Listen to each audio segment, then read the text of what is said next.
En las calles empedradas de Estrasburgo, bajo el cielo plomizo del verano de 1518, comenzó algo que nadie podría haber imaginado. La ciudad, con sus edificios de entramado de madera y sus torres góticas que perforaban el horizonte, parecía igual que cualquier otro día de julio. Los comerciantes pregonaban sus mercancías en la plaza del mercado. El olor a pan recién horneado se mezclaba con el aroma de las especias traídas desde lejanas tierras, y las campanas de la catedral marcaban el ritmo de la vida cotidiana. Pero ese día algo cambió para siempre.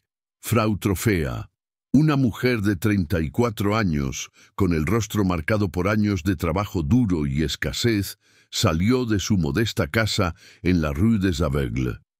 Su esposo, Hans, un carpintero cuyo taller había visto días mejores, la observó salir con expresión preocupada. Llevaban meses discutiendo sobre el hambre que azotaba la región, sobre las deudas que se acumulaban como las nubes de tormenta sobre el Rin. «¿A dónde vas, Trofea?», le preguntó, limpiando el serrín de sus manos callosas. Ella no respondió. Simplemente caminó hacia la plaza, con la mirada perdida en algún punto invisible del horizonte, y entonces comenzó a bailar. No fue un baile festivo ni alegre. Sus movimientos eran bruscos, desesperados, como si una fuerza invisible tirara de sus extremidades como de las cuerdas de una marioneta. Sus pies golpeaban las piedras del suelo con violencia. Sus brazos se agitaban sin control. Su cabeza se sacudía de un lado a otro, mientras gemidos inarticulados escapaban de sus labios. Si esta historia te está atrapando, no olvides suscribirte al canal y déjanos un comentario contándonos desde qué parte de México nos estás viendo. Tu apoyo nos ayuda a seguir trayendo estas historias increíbles. Los primeros en notar su extraño comportamiento fueron los vendedores del mercado. Jacob el panadero dejó caer una hogaza de pan al verla. «¿Qué le pasa a esa mujer?», murmuró a su vecino el carnicero, quien se persignó instintivamente. «Está poseída», susurró una anciana que vendía hierbas medicinales. «He visto esto antes. Los demonios la han reclamado». Pero Trofea no se detuvo. Bailó durante toda la mañana, sus zapatos de cuero desgastándose contra el suelo. Cuando el sol alcanzó su punto más alto, su vestido estaba empapado de sudor. Su rostro había adquirido un tono alarmante de rojo, y sus labios estaban agrietados por la sed. Algunas personas intentaron detenerla, agarrándola por los brazos, pero ella se retorcía y gritaba con tal ferocidad que tuvieron que soltarla. Hans llegó corriendo a la plaza, abriéndose paso entre la multitud que se había congregado. «Trofea, Trofea, detente». Su voz estaba cargada de pánico. Intentó abrazarla, sujetarla, pero ella lo golpeó sin reconocerlo, sus ojos vidriosos mirando a través de él como si no existiera. El párroco de la iglesia de San Pedro, el padre Wilhelm, un hombre corpulento de 60 años con una barba gris que le llegaba al pecho, llegó con su sotana ondeando al viento. «Apártense», ordenó con voz grave. «Esto es obra del maligno». Roció agua bendita sobre Trofea, recitando oraciones en latín que resonaban en la plaza. Pero el agua simplemente se deslizó por su piel sin efecto alguno. Sus pies seguían moviéndose, cada vez más rápido, cada vez con más desesperación. Cuando cayó la noche, Trofea seguía bailando. Las antorchas iluminaban la plaza, proyectando sombras grotescas que hacían que sus movimientos parecieran aún más aterradores. Su respiración era irregular, entrecortada, y de su boca salía espuma blanca. Sus pies sangraban, dejando manchas oscuras sobre las piedras. «Alguien debe detenerla o morirá», dijo el doctor Paracelsus, un médico que había viajado a Estrasburgo para estudiar las epidemias que asolaban Europa. Se acercó a ella con cautela, observando sus pupilas dilatadas, el temblor incontrolable de sus músculos. «Esto no es posesión demoníaca. Es algo que nunca he visto». Intentó administrarle un sedante preparado con opio y valeriana, pero Trofea lo escupió violentamente, sus dientes castañeando como si tuviera fiebre. El segundo día amaneció con Trofea todavía bailando. La noticia se había extendido por toda la ciudad. Cientos de personas se agolpaban en la plaza, algunos rezando, otros simplemente mirando con horror morboso. Los niños la señalaban con el dedo, las mujeres se cubrían la boca con las manos, los hombres murmuraban teorías sobre brujería y maldiciones. Pero entonces sucedió algo que nadie esperaba. Una segunda mujer comenzó a bailar. Se llamaba Gertrude, una viuda de 42 años que había perdido a su esposo y 3 hijos durante la última epidemia de peste. Vivía sola en una casa cerca del río, sobreviviendo con las limosnas de la iglesia.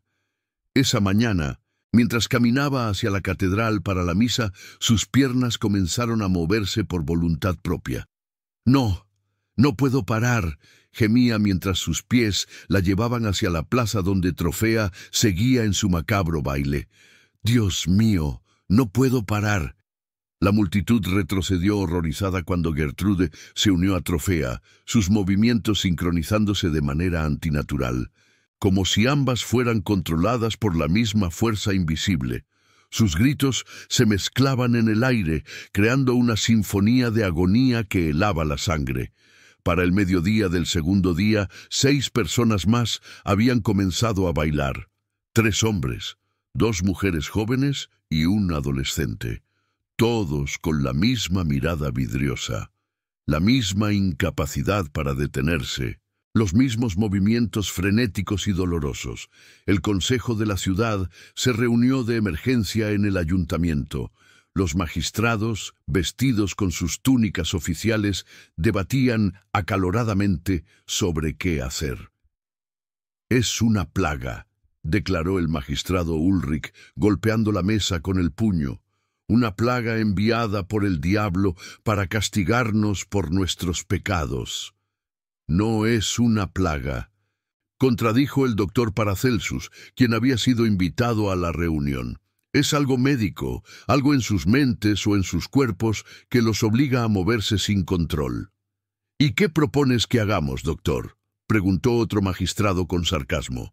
«Que les demos más medicina. Ya han probado todos tus remedios y ninguno funciona. Necesitamos más tiempo para observar, para entender». «No tenemos tiempo», interrumpió el padre Wilhelm. «Ya son 8 los que bailan. Si no actuamos pronto, toda la ciudad caerá bajo esta maldición». Finalmente, tomaron una decisión que cambiaría el curso de los eventos de manera trágica.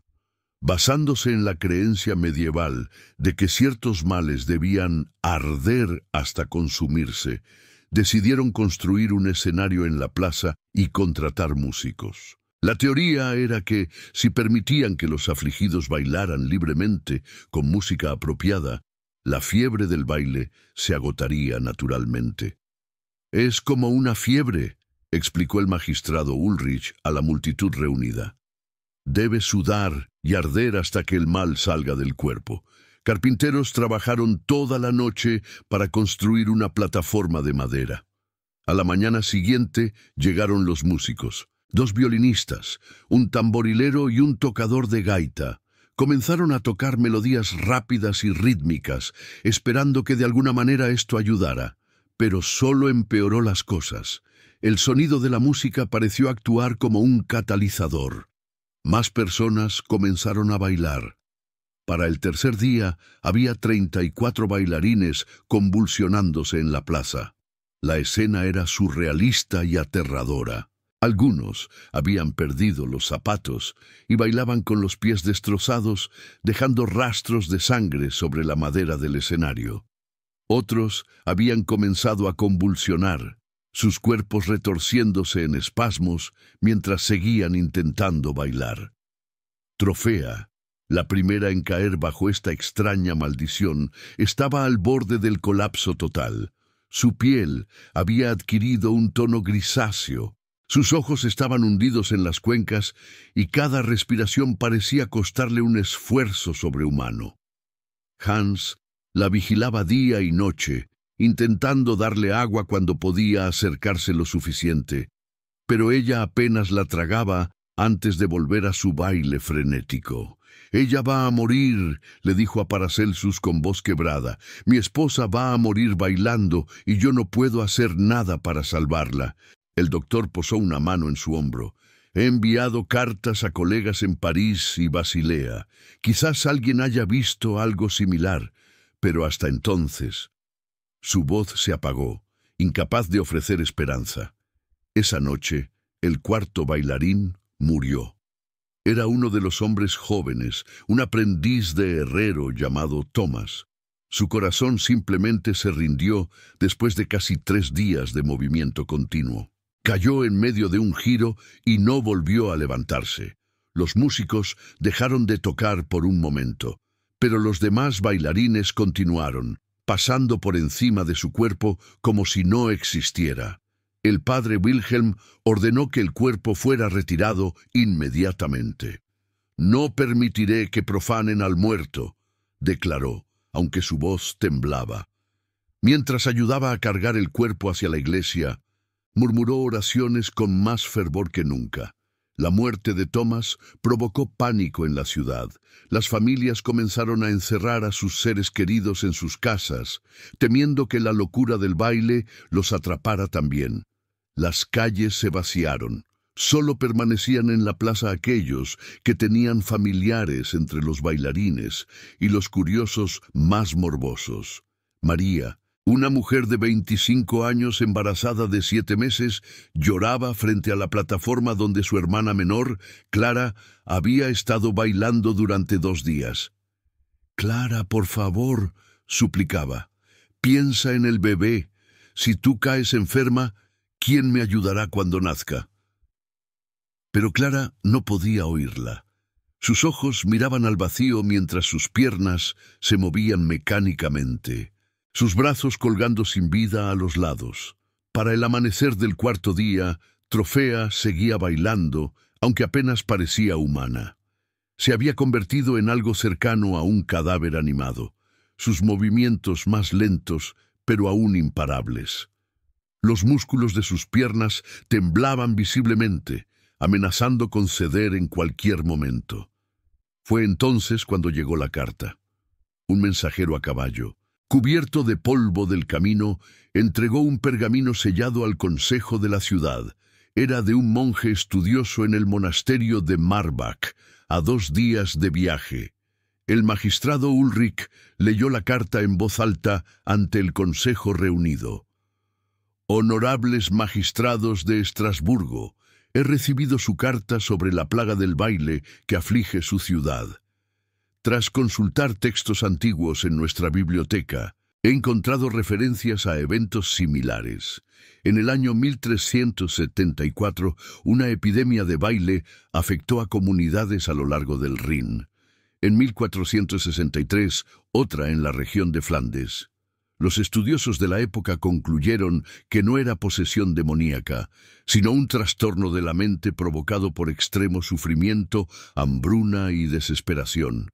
Las víctimas, llevadas al límite de su resistencia psicológica, entran en un estado de trance histérico. El tratamiento recomendado no es la música, que solo empeora la condición, sino el reposo forzado, aislamiento y peregrinación a lugares sagrados. En particular, el santuario de San Vito en Saverne ha mostrado efectos curativos. Que Dios les ilumine, hermano Matías. El silencio llenó la sala del consejo. El padre Wilhelm fue el primero en hablar. San Vito es el santo patrono de los que sufren males nerviosos. Si hay una cura, debe estar allí. Inmediatamente se tomó una decisión. Los músicos fueron despedidos y se prepararon carretas para transportar a los bailarines al santuario de San Vito, ubicado a mediodía de viaje. 34 personas fueron cargadas en las carretas, algunos aún convulsionándose, otros en estados semiconscientes de agotamiento. Trofea fue colocada en la primera carreta. Hans subió con ella, sosteniéndola mientras el vehículo traqueteaba por los caminos de tierra. «Resiste, amor mío», le susurraba, aunque no sabía si podía oírlo. Solo un poco más. El viaje fue una pesadilla. 2 bailarines más murieron en el camino, sus corazones finalmente rindiéndose. Cuando las carretas llegaron al santuario, un pequeño edificio de piedra enclavado en una colina verde, los monjes los recibieron con expresiones de horror y compasión. «Hemos preparado celdas individuales», explicó el abad, un hombre anciano con ojos bondadosos. «Cada uno será aislado, se les administrará agua bendita del manantial de San Vito y rezaremos por sus almas». Uno por uno, los bailarines fueron llevados a pequeñas habitaciones de piedra. Las puertas fueron cerradas, dejándolos en silencio y oscuridad. Solo el sonido del agua goteando de una fuente sagrada rompía el silencio. Trofea fue colocada en una celda fría. Hans rogó quedarse con ella, pero los monjes fueron inflexibles. «Debe estar sola. Es la única manera». Durante los siguientes 3 días, los bailarines permanecieron en esas celdas. Los monjes les llevaban agua bendita y pan, rezaban fuera de las puertas y esperaban. Lentamente, milagrosamente, los movimientos comenzaron a cesar. Primero fueron los más jóvenes, cuyos cuerpos aún tenían algo de resistencia. Luego los demás. Algunos colapsaron en sueños profundos que duraron días. Otros simplemente se quedaron inmóviles, mirando las paredes de piedra con expresiones vacías. Cuando finalmente abrieron la puerta de la celda de Trofea, Hans entró con el corazón en la garganta. La encontró sentada en el suelo, abrazándose las rodillas, temblando. Sus pies eran 2 masas de carne en carne viva. Su rostro estaba demacrado, pero sus ojos habían vuelto. «Hans», susurró con voz ronca. «¿Qué me pasó?» Él se arrodilló junto a ella llorando. Ya pasó, mi amor. De los 34 que llegaron al santuario, 28 sobrevivieron. 6 habían muerto durante el baile o en el viaje. Los supervivientes fueron llevados de regreso a Estrasburgo en las semanas siguientes, débiles, traumatizados, pero vivos.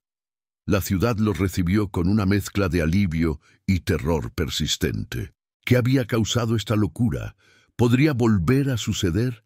El doctor Paracelsus pasó meses entrevistando a los sobrevivientes, tomando notas detalladas. Lo que descubrió fue perturbador. Todos ellos habían sufrido pérdidas recientes o vivían en pobreza extrema. Todos habían experimentado la hambruna que había devastado la región. Todos habían estado, de una forma u otra, al borde de la desesperación. La mente humana, escribió en sus notas, puede quebrarse bajo el peso del sufrimiento, y cuando se quiebra, puede manifestar síntomas que desafían toda lógica médica. Trofea tardó meses en recuperarse físicamente. Sus pies quedaron permanentemente deformados, con cicatrices profundas que le dolían con cada paso. Pero las heridas psicológicas fueron más profundas. Tenía pesadillas constantes, donde se veía bailando sin poder parar, donde sus piernas se movían por voluntad ajena. Una tarde de otoño, mientras Hans trabajaba en su taller, ella entró cojeando y se sentó en un banco. «No recuerdo nada», le dijo en voz baja. «3 días de mi vida simplemente desaparecieron. Solo recuerdo un sentimiento de pánico absoluto, como si mi alma estuviera atrapada mientras mi cuerpo hacía lo que quería».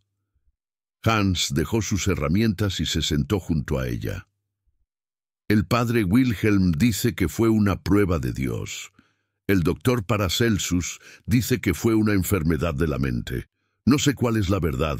Solo sé que estás aquí, viva, y eso es lo único que importa». Ella apoyó la cabeza en su hombro. «¿Por qué yo, Hans? ¿Por qué fui la primera?» Era una pregunta sin respuesta. Quizás había sido casualidad. Quizás algo en su desesperación personal, en su hambre, en su dolor acumulado, Había alcanzado un punto de quiebre antes que los demás.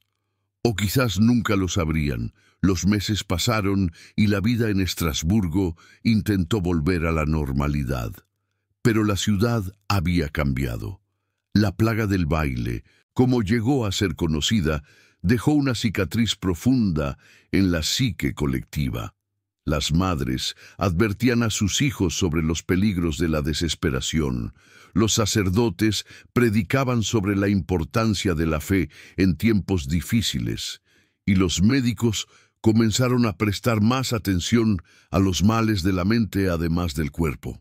El consejo de la ciudad ordenó que se erigiera una pequeña capilla dedicada a San Vito, en la plaza donde había ocurrido el baile. Una placa de bronce fue colocada en la pared con una inscripción: en memoria de aquellos que bailaron contra su voluntad en el año de nuestro Señor 1518. Que sus almas descansen y que nunca olvidemos que la mente humana es tan frágil como el cuerpo. Los bailarines supervivientes llevaban vidas tranquilas, marcados por su experiencia, pero determinados a seguir adelante. Gertrude, la segunda en caer, se convirtió en una curandera de hierbas, dedicando su vida a ayudar a otros que sufrían males nerviosos. Clara, la joven hermana de María, ayudó a criar al bebé de su hermana y eventualmente se casó con un comerciante bondadoso, que nunca la juzgó por lo que había pasado. Pero Trofea nunca pudo escapar completamente de la sombra de esos 3 días. A veces, en las noches de insomnio, sentía un cosquilleo en las piernas, un impulso fantasma de moverse, de bailar. Se aferraba a Hans en esos momentos, respirando profundamente, repitiéndose que tenía control, que no volvería a suceder. 5 años después del evento, en una tarde de verano similar a aquella cuando todo comenzó, Trofea estaba en el mercado comprando verduras. El sol brillaba, los pájaros cantaban y la vida continuaba. Se detuvo frente al lugar exacto donde había comenzado a bailar, ahora marcado por la capilla de San Vito. Una mujer joven se le acercó. «Usted es Frau Trofea, ¿verdad? La primera bailarina». Trofea asintió cautelosamente. «Mi abuela me contó su historia. Dijo que usted fue muy valiente». «No fui valiente», respondió Trofea con una sonrisa triste. «No tuve opción». «Pero sobrevivió. Eso requiere valentía». Tal vez la joven tenía razón. Sobrevivir cuando tu propio cuerpo se rebela contra ti. Cuando pierdes el control de lo más básico, eso requería una fuerza diferente. No la fuerza de voluntad, sino la fuerza de la resistencia pura. Trofea miró hacia la capilla, donde velas ardían constantemente en memoria de los 6 que murieron. «Ellos no tuvieron mi suerte», murmuró. Esa noche, en su casa, mientras Hans roncaba suavemente a su lado, Trofea permaneció despierta mirando las vigas del techo. Pensó en todos aquellos que habían bailado junto a ella, en la locura colectiva que los había atrapado. Pensó en cómo algo tan inexplicable podía suceder, cómo la mente humana podía traicionarse a sí misma de maneras tan terribles. Los estudiosos continuarían debatiendo durante siglos sobre qué causó la plaga del baile de 1518. Algunos dirían que fue histeria colectiva provocada por el hambre y el estrés. Otros hablarían de ergotismo, un envenenamiento por hongos en el centeno. Los más religiosos insistirían en que fue una prueba divina o una maldición demoníaca. Pero para Trofea, la explicación nunca importó tanto como el hecho simple de que había sucedido, que durante 3 días su cuerpo había sido un prisionero de algo más allá de su comprensión o control, y que de alguna manera, contra todas las probabilidades, había sobrevivido. Se levantó de la cama con cuidado, cojeando hasta la ventana.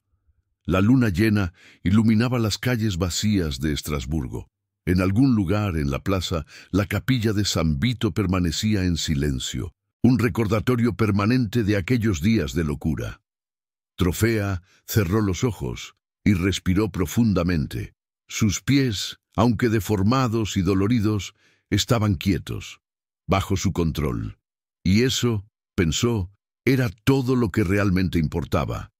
La historia de Trofea y los bailarines de Estrasburgo se convertiría en leyenda, un cuento de advertencia sobre los límites de la resistencia humana y los misterios inexplicables de la mente. Los cronistas la registrarían meticulosamente, preservándola para generaciones futuras que leerían con incredulidad sobre el verano, cuando una ciudad entera enloqueció al ritmo de un baile imparable. Y en las noches tranquilas de Estrasburgo, cuando el viento soplaba por las calles empedradas, algunos juraban que aún podían escuchar el eco fantasmal de pasos de baile resonando en la plaza, un recordatorio eterno de que la mente humana guarda secretos más oscuros de lo que cualquiera podría imaginar. Los años pasaron lentamente para Trofea. Con cada estación que cambiaba, las memorias de aquellos 3 días se volvían simultáneamente más borrosas y más vívidas. Los detalles físicos se desvanecían, pero las sensaciones, el terror puro de no poder controlar su propio cuerpo, permanecían tan frescas como el primer día. Hans notó el cambio en ella. Ya no era la mujer alegre y trabajadora que había conocido. Ahora había una sombra en sus ojos, una cautela en cada movimiento. Se movía por la vida como alguien que había mirado al abismo y sabía que el abismo había mirado de vuelta. En el 10º aniversario de la plaga del baile, la ciudad organizó una ceremonia especial en la capilla de San Vito. Los supervivientes fueron invitados a compartir sus experiencias, a dar testimonio de lo que habían vivido. La mayoría declinó, prefiriendo dejar el pasado donde pertenecía, pero Trofea decidió hablar. Se paró frente a una pequeña multitud, apoyándose en un bastón que ahora necesitaba para caminar. Su rostro, marcado por los años y el sufrimiento, mostraba determinación. «No sé por qué me pasó», comenzó con voz clara. «No sé por qué a mí primero, ni por qué a los demás después. Los doctores tienen sus teorías, los sacerdotes las suyas, pero lo que sí sé es esto. Somos más frágiles de lo que creemos. Nuestras mentes, nuestros cuerpos, nuestro control sobre nosotros mismos, todo puede romperse en un instante». Hizo una pausa, sus ojos recorriendo los rostros atentos. «Pero también sé que somos más fuertes de lo que imaginamos, porque aquí estoy, 10 años después, todavía de pie. Y aquí están ustedes, escuchando, aprendiendo, recordando. No permitan que el miedo los paralice, pero tampoco olviden que el sufrimiento tiene límites que no deberían cruzarse». Sus palabras resonaron en la pequeña capilla. Algunos lloraron, otros asintieron en silencio. Los bailarines supervivientes que asistieron la abrazaron uno por uno, unidos por una experiencia que nadie más podría comprender completamente. Cuando la ceremonia terminó y las velas fueron apagadas, Trofea y Hans caminaron lentamente de regreso a casa. El sol se ponía sobre Estrasburgo, tiñendo el cielo de naranjas y púrpuras. Las campanas de la catedral tocaban las vísperas, ese sonido reconfortante que marcaba el fin de otro día. «¿Crees que alguna vez lo entenderán?», preguntó Hans mientras caminaban. «Las generaciones futuras, cuando lean sobre esto». Trofea consideró la pregunta. «No», respondió finalmente. «No creo que puedan entenderlo realmente. No a menos que lo vivan, y oro para que nunca lo hagan». Esa noche, Trofea tuvo un sueño diferente. No era la pesadilla habitual de bailar sin control. En cambio, soñó que estaba en la plaza, de pie, quieta, mientras a su alrededor la vida de la ciudad fluía normalmente. Podía mover sus pies cuando quería, detenerse cuando lo deseaba. En el sueño sonreía, sintiendo una paz que había eludido durante años. Cuando despertó a la mañana siguiente, la primera luz del alba filtrándose por la ventana, sintió algo que no había sentido en mucho tiempo: esperanza. No la esperanza ingenua de que el pasado pudiera cambiarse, sino la esperanza madura de que el futuro podría ser mejor, que podría aprender a vivir con sus cicatrices, tanto físicas como psicológicas. Se levantó cuidadosamente, probando el peso en sus pies dañados. Dolían como siempre dolían, pero era un dolor familiar ahora. Un compañero constante que había aprendido a aceptar. Caminó hasta la ventana y miró hacia la ciudad que despertaba. Estrasburgo había sobrevivido, ella había sobrevivido, y eso, decidió, tendría que ser suficiente. Los años continuaron pasando. Los niños que nacieron después de la plaga del baile crecieron escuchando historias sobre aquel verano extraño y terrible. Para ellos era historia, un cuento fantástico que sus abuelos contaban junto al fuego, pero para aquellos que lo vivieron siempre sería una herida apenas cicatrizada. Trofea vivió hasta los 62 años, una edad respetable para la época. En sus últimos días, acostada en su cama mientras Hans sostenía su mano, reflexionó sobre su vida. Había sido definida por 3 días de locura, pero también por las décadas de lucha, resistencia y eventual aceptación que siguieron. «No me arrepiento», le susurró a Hans con su último aliento. «Ni siquiera de esos 3 días, porque me enseñaron algo importante». «¿Qué te enseñaron?», preguntó Hans, con lágrimas corriendo por sus mejillas. «Que estar viva, incluso cuando es difícil, incluso cuando duele, es un regalo. Cada momento que pude controlar mis propios pasos después de aquello fue precioso». Cerró los ojos por última vez y Hans juró que había una sonrisa en sus labios. La historia de Trofea no terminó con su muerte. Se convirtió en parte del folclore de Estrasburgo, contada y recontada, cada generación añadiendo sus propias interpretaciones y lecciones. Los historiadores la estudiarían, los psicólogos la analizarían, los artistas la inmortalizarían en pinturas y poemas. Pero en su esencia, seguía siendo la historia de una mujer que perdió el control de su propio cuerpo, que bailó durante 3 días sin poder detenerse, y que de alguna manera encontró la fuerza para sobrevivir y seguir adelante. Era una historia sobre los límites de la resistencia humana, sobre cómo el sufrimiento colectivo puede manifestarse de las formas más extrañas y sobre la importancia de la empatía y el apoyo en los momentos más oscuros. La capilla de San Vito permanece en Estrasburgo hasta el día de hoy, un monumento pequeño pero significativo a uno de los episodios más extraños de la historia europea. Los turistas pasan junto a ella, la mayoría sin saber la historia completa de lo que sucedió en ese lugar hace más de 500 años. Pero ocasionalmente alguien se detiene, lee la placa y por un momento imagina cómo debe haber sido ver a 34 personas bailando sin control, sus cuerpos traicionándolos, sus mentes atrapadas en una prisión de movimiento perpetuo. Y ese alguien se estremece, agradecido de vivir en una época con mejor comprensión de la psicología humana, pero también consciente de que los misterios de la mente nunca han sido completamente resueltos. Porque al final, la plaga del baile de 1518 nos recuerda algo fundamental, que somos seres complejos, vulnerables, y que incluso en nuestros momentos más oscuros e inexplicables podemos encontrar formas de sobrevivir, de sanar y de seguir bailando, esta vez por elección propia.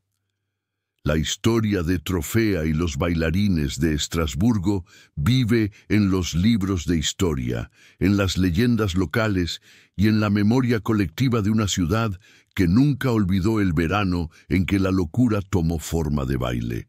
Es un recordatorio de que la historia humana está llena de eventos que desafían la explicación simple y que a veces la verdadera valentía no está en entender lo que nos sucede, sino en continuar viviendo a pesar de ello. Y así, en las noches tranquilas de Estrasburgo, cuando la luna ilumina las calles antiguas y las sombras danzan en las paredes de piedra, algunos todavía escuchan el eco de aquellos pasos, un ritmo fantasmal que recuerda a todos que la línea entre la cordura y la locura es más delgada de lo que nos gustaría creer y que la compasión hacia aquellos que la cruzan es lo único que nos mantiene verdaderamente humanos. En los años que siguieron a la muerte de Trofea, Estrasburgo experimentó cambios profundos. La ciudad creció, se modernizó y nuevas generaciones poblaron sus calles sin conocer directamente el terror de aquel verano de 1518. Pero las cicatrices permanecían, no solo en los edificios y monumentos, sino en las familias que habían perdido seres queridos durante la plaga del baile. Hans vivió 15 años más después de la muerte de su esposa. Se convirtió en una figura respetada en la ciudad, conocido como el viudo de la primera bailarina. Los jóvenes acudían a él en busca de historias sobre aquellos días, y él las contaba con una mezcla de dolor y orgullo. Mi Trofea no era una mujer débil, les decía, sentado en su taller rodeado de virutas de madera y herramientas desgastadas. Lo que le pasó no fue culpa suya, ni señal de debilidad. Fue algo que ninguno de nosotros podría haber resistido mejor. Entre quienes lo visitaban estaba un joven escribano llamado Sebastián, hijo de uno de los magistrados que había estado en el consejo durante la crisis. Sebastián había desarrollado una obsesión por documentar el evento con la mayor precisión posible, temiendo que con el tiempo la verdad se perdiera entre leyendas y exageraciones. «Cuénteme otra vez cómo comenzó», le pedía Sebastián en cada visita, su pluma lista sobre el pergamino. «Desde el principio». Y Hans contaba sobre aquella mañana de julio, sobre cómo Trofea había salido de casa con la mirada perdida, sobre los 3 días interminables de baile, sobre el viaje al santuario de San Vito. Con cada narración, Sebastián añadía detalles a su manuscrito, construyendo lentamente el registro más completo de la plaga del baile. Pero no era solo Hans quien guardaba memorias. Gertrud, ahora una anciana de 70 años, seguía preparando sus remedios herbales en una pequeña tienda cerca del río. Había dedicado décadas a estudiar las plantas y sus efectos en la mente humana, convencida de que en algún lugar de la naturaleza existía la clave para prevenir que algo así volviera a ocurrir. La valeriana calma los nervios, explicaba a sus clientes mientras preparaba infusiones humeantes. La manzanilla tranquiliza el espíritu, la lavanda ayuda a dormir, pero nada de esto habría detenido lo que nos pasó. Necesitábamos algo más, algo que la medicina aún no comprende. Un día, una mujer joven entró a su tienda con expresión angustiada. «Mis piernas», dijo con voz temblorosa, «no puedo controlarlas bien. Siento que quieren moverse solas, especialmente de noche. Tengo miedo de que me pase lo que les pasó a ustedes». Gertrud la hizo sentarse y le tomó las manos. «Respira», le dijo con voz calmada. «¿Has comido bien? ¿Has dormido?» «Apenas», admitió la mujer. «Mi esposo murió el mes pasado. Los niños tienen hambre. No sé cómo vamos a sobrevivir al invierno». Ahí estaba, pensó Gertrud, el mismo patrón que había precedido a la plaga del baile. Desesperación, hambre, dolor sin procesar. «Escúchame con atención», le dijo. «Lo que sientes es real, pero no es lo mismo que nos pasó. Tu cuerpo está respondiendo al estrés extremo. Necesitas ayuda, no solo medicina». Gertrud la conectó con la iglesia que proporcionó alimentos para sus hijos. Le dio infusiones para calmar sus nervios y la visitó diariamente durante semanas, simplemente hablando con ella, escuchándola, permitiéndole desahogar su dolor. Lentamente los síntomas de la mujer mejoraron. «Salvaste mi vida», le dijo la mujer meses después, con lágrimas en los ojos. «No», respondió Gertrude, «simplemente no dejé que el sufrimiento te consumiera. Es lo que alguien debió hacer por nosotros antes de que fuera demasiado tarde». Mientras tanto, Clara, quien había sido una de las bailarinas más jóvenes, había construido una vida tranquila con su esposo, el comerciante Friedrich. Tenían 3 hijos, y Clara se había propuesto criarlos con una comprensión profunda de la importancia de la salud mental. «Nunca ignoren sus sentimientos», les decía a sus hijos. «Si están tristes, díganlo. Si están asustados, pidan ayuda. El silencio y la represión son venenos que crecen dentro de nosotros». Su hijo mayor, Martin, de 16 años, había escuchado las historias sobre el baile de su madre toda su vida. Un día le preguntó: «Mamá, ¿recuerdas algo de esos 2 días? ¿Qué sentías?». Clara consideró la pregunta cuidadosamente. Había partes que nunca había compartido con nadie, ni siquiera con Friedrich. Era como estar atrapada en una pesadilla. Dijo finalmente: «Podía ver lo que mi cuerpo hacía, pero no podía controlarlo. Era como si alguien más estuviera tirando de hilos invisibles, y lo peor era el pánico constante, la certeza de que iba a morir bailando y que no había nada que pudiera hacer para evitarlo». «¿Tuviste miedo después, cuando terminó?». «Tuve terror», admitió Clara. «Durante años, cada vez que mis piernas temblaban de cansancio o mis pies se movían involuntariamente, pensaba que estaba empezando de nuevo. Tu padre me ayudó mucho, me recordaba constantemente que estaba a salvo, que tenía control». Martin abrazó a su madre. «Eres la persona más fuerte que conozco». El doctor Paracelsus, quien había documentado meticulosamente la plaga del baile, publicó finalmente sus hallazgos en un tratado médico que circuló por las universidades de Europa. Sus conclusiones eran revolucionarias para la época. Sugería que muchas enfermedades aparentemente sobrenaturales o demoníacas eran en realidad trastornos de la mente y el cuerpo, exacerbados por condiciones sociales adversas. La plaga del baile de Estrasburgo, escribió, no fue causada por brujas ni demonios, sino por una combinación de hambruna severa, estrés psicológico extremo, y lo que yo llamo contagio psíquico, donde el sufrimiento de uno desencadena el sufrimiento de otros en condiciones similares. Sus ideas fueron controversiales. La Iglesia las consideró peligrosamente cercanas a la herejía, pues desafiaban la explicación sobrenatural de tales eventos, pero algunos médicos y estudiosos más jóvenes comenzaron a prestarles atención, plantando las semillas de lo que eventualmente se convertiría en el campo de la psiquiatría. 20 años después de la plaga del baile, Sebastian completó su manuscrito.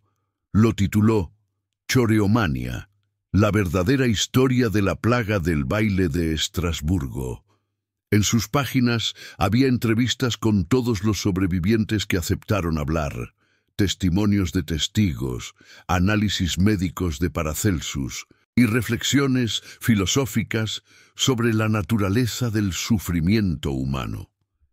El día que presentó el manuscrito al Consejo de la ciudad, ahora compuesto por hombres que habían sido niños durante la plaga, Sebastian habló con pasión. Esta historia debe ser preservada no como una curiosidad morbosa, sino como una advertencia y una lección. Nos muestra que cuando una sociedad permite que sus miembros sufran sin ayuda, cuando el hambre y la desesperación se vuelven demasiado grandes, la mente humana puede quebrarse de maneras que desafían la comprensión. El manuscrito fue colocado en los archivos de la ciudad, donde permanecería durante siglos, consultado por historiadores, médicos y cualquiera que buscara entender uno de los episodios más extraños de la historia europea. Hans murió en su sueño a los 73 años, rodeado de los muebles que había construido durante toda una vida. En su testamento dejó instrucciones específicas.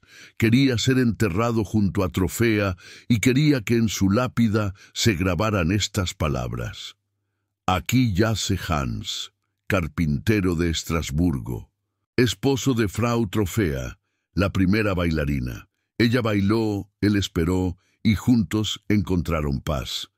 El funeral fue concurrido. Los sobrevivientes de la plaga del baile, ahora todos ancianos, se reunieron para despedirse del hombre que había sido un símbolo de lealtad inquebrantable. Gertrude, apoyada en su bastón, dejó caer una ramita de lavanda sobre el ataúd. Clara cantó un himno con voz temblorosa, y Sebastián leyó un pasaje de su manuscrito que honraba tanto a Trofea como a Hans. Después del funeral, los sobrevivientes se reunieron en la taberna local, algo que no habían hecho en años. Eran solo 6 ahora. El tiempo había reclamado a los demás. Se sentaron alrededor de una mesa gastada, con jarras de cerveza que apenas tocaban, y compartieron recuerdos. «¿Creen que la gente nos recordará?», preguntó uno de ellos, un hombre llamado Wilhelm, que había sido un aprendiz de panadero cuando cayó bajo la plaga del baile. «No lo sé», respondió Gertrude, «pero espero que si lo hacen no sea solo por el horror de lo que pasó, sino por lo que significó, por cómo sobrevivimos. Y por aquellos que no lo hicieron», añadió Clara en voz baja. Levantaron sus jarras en un brindis silencioso por los 6 que habían muerto bailando, por Trofea y Hans, por todos aquellos cuyas vidas habían sido irrevocablemente cambiadas por 3 días de locura en el verano de 1518. Los años continuaron su marcha inexorable. Los últimos sobrevivientes de la plaga del baile fallecieron uno por uno. Gertrude fue la última en partir. A los 84 años, rodeada por las hierbas medicinales que había dedicado su vida a estudiar. Con su muerte, la memoria viviente del evento se extinguió, dejando solo documentos, monumentos y las historias que pasaban de generación en generación. Pero el impacto de la plaga del baile persistió de formas sutiles. La ciudad de Estrasburgo desarrolló una tradición de vigilar más de cerca el bienestar de sus ciudadanos más vulnerables. Se establecieron programas para proporcionar alimentos durante las hambrunas, refugio para los sin hogar y consuelo para los afligidos. Era como si la ciudad hubiera aprendido una lección terrible sobre los costos de ignorar el sufrimiento colectivo. La capilla de San Vito se convirtió en un lugar de peregrinación, no solo para aquellos que buscaban curación física, sino también para quienes luchaban con males de la mente.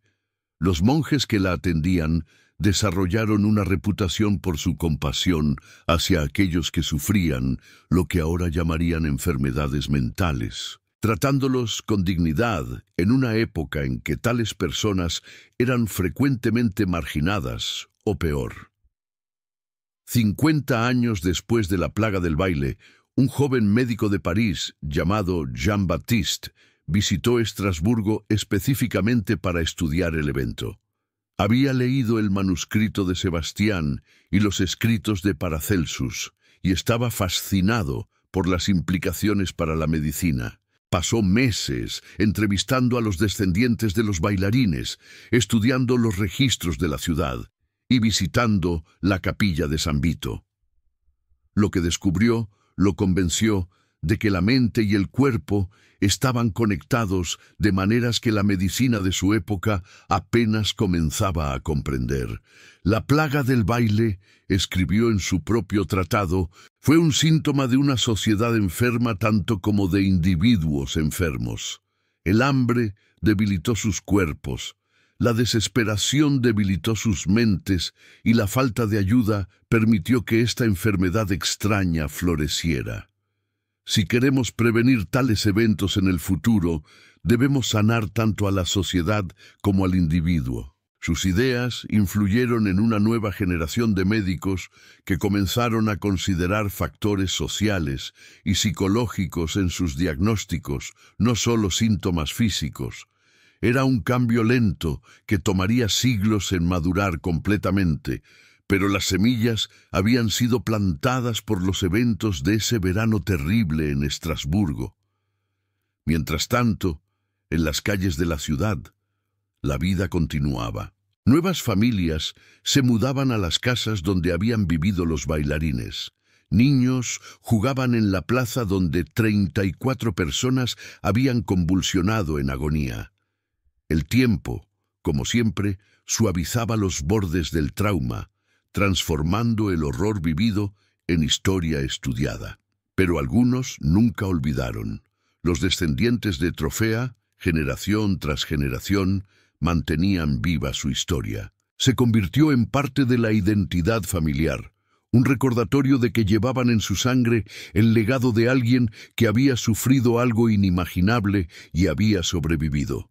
Un descendiente en particular, un bisnieto de Trofea llamado Jacob, se convirtió en artista. Pasó años creando una serie de pinturas que representaban la plaga del baile, pero no de manera sensacionalista.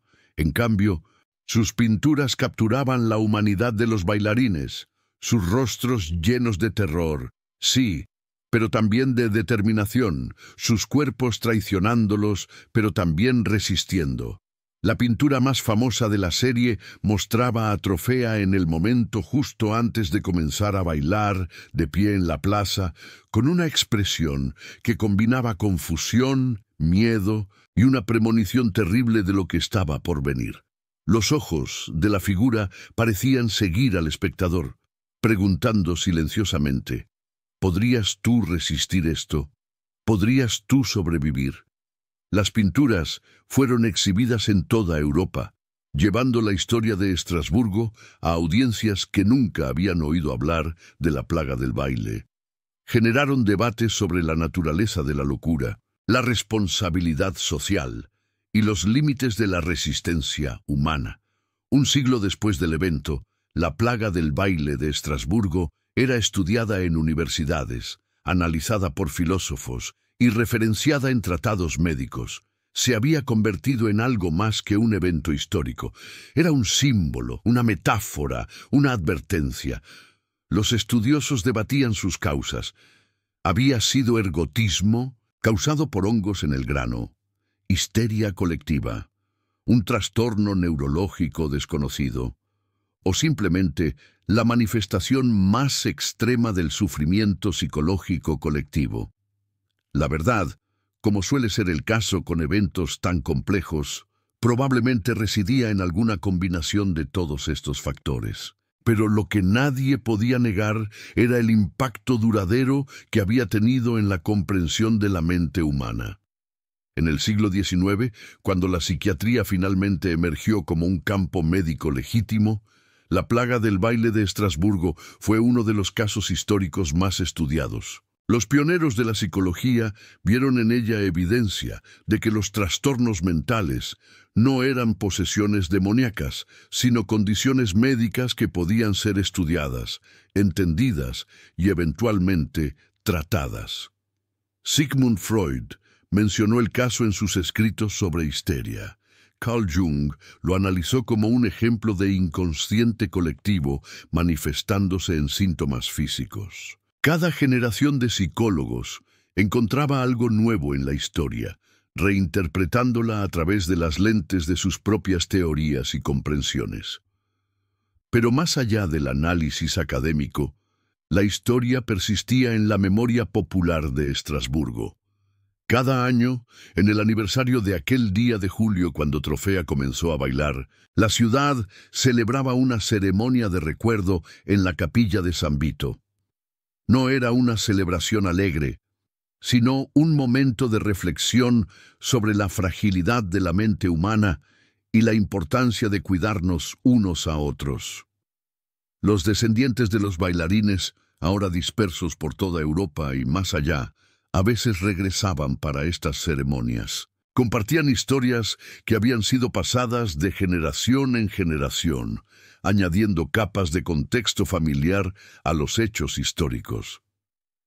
Mi abuela me contó, decía uno, que su bisabuela, que era hija de Clara, solía tener pesadillas sobre el baile hasta el día de su muerte.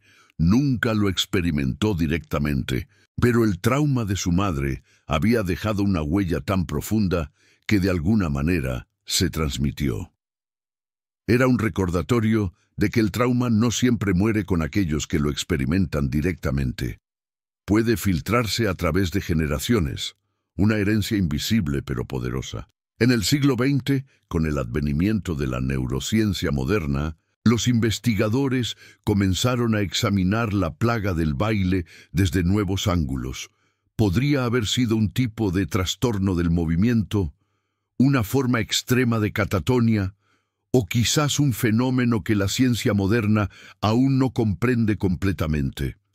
Lo que se volvió claro era que eventos similares, aunque raros, habían ocurrido en otras partes del mundo y en otras épocas. Siempre parecían ocurrir en momentos de estrés social extremo, hambrunas, plagas, guerras.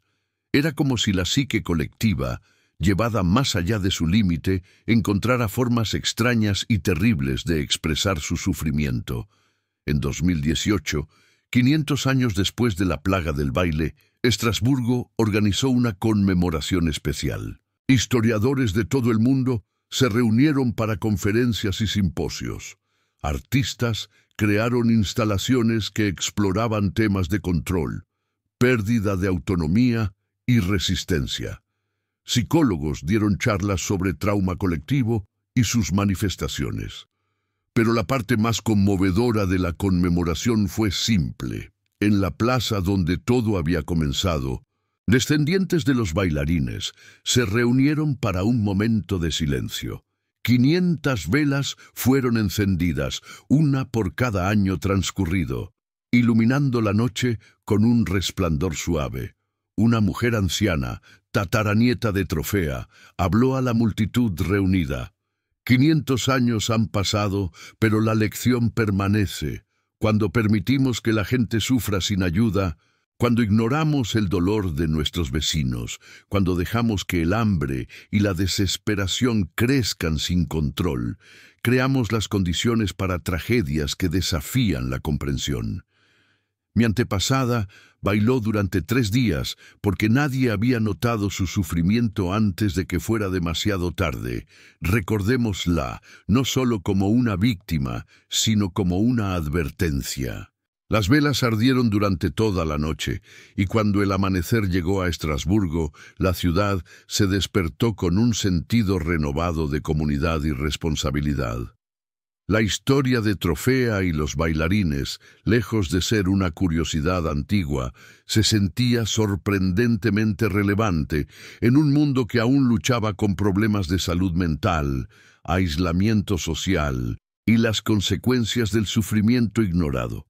Y así, la plaga del baile de Estrasburgo de 1518 continúa viviendo, no como un evento único y aislado del pasado, sino como un espejo que refleja verdades eternas sobre la condición humana, nuestra fragilidad, nuestra capacidad de sufrimiento, pero también nuestra capacidad de sobrevivir, de sanar y de cuidarnos unos a otros en nuestros momentos más oscuros. La capilla de San Vito todavía se encuentra en su lugar, un pequeño recordatorio de piedra de que incluso en los momentos más inexplicables y aterradores, el ser humano busca respuestas, busca curación y busca significado, y que a veces, solo a veces, lo encuentra.